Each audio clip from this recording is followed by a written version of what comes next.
Hi, this is Neeraj Garg and you are watching class 10th chapter 5 arithmetic progression. Determine the AP whose third term is 5 and seventh term is 9. दो term given है, A3 हमें given है 5 और A7 is equal to हमें given है 9. A3 मतलब हमें term वाला फॉर्मूला डालना है और टर्म वाला फॉर्मूला क्या होता है, an is equal to a plus n minus 1d.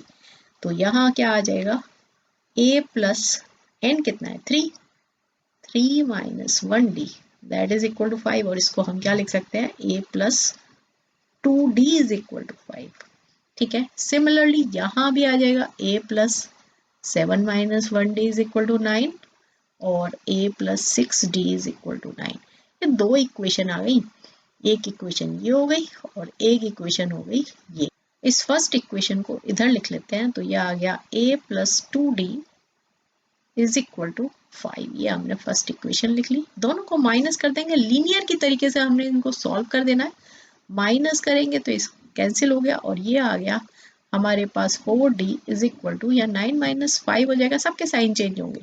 ठीक है, 9 माइनस 5 मतलब कि 4, then d is equal to आ गया 1 हमारे पास. तो भाई a कितना हो जाएगा, हम पुटिंग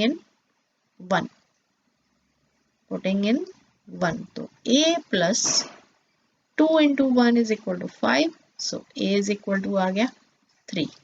a पता चल गया, d भी पता चल गया. अब हमें क्या निकालना है, ap. ap क्या होती है हमारी, कुछ इस तरीके से a plus d, a plus 2d and so on, right. तो a कितना आया है 3, दूसरा हो जाएगा 3 प्लस 1. ठीक है, ओरल करना होता है, अभी मैं समझाने के लिए लिख रही हूँ, आपने ओरल करना है. ठीक है, एंड सो ऑन. तो ये हो गया हमारा d, क्योंकि 1 है तो 1 ऐड होता चला जाएगा, 3 4 5 6 7 एंड सो ऑन. ये हमारा आ गया आंसर. होप आपको क्वेश्चन अच्छे से समझ आ गया होगा. अगर आप मेरे चैनल पर न्यू हैं तो चैनल को सब्सक्राइब कर लें, वीडियो को लाइक करें, अपने फ्रेंड्स के साथ शेयर करें. All the best.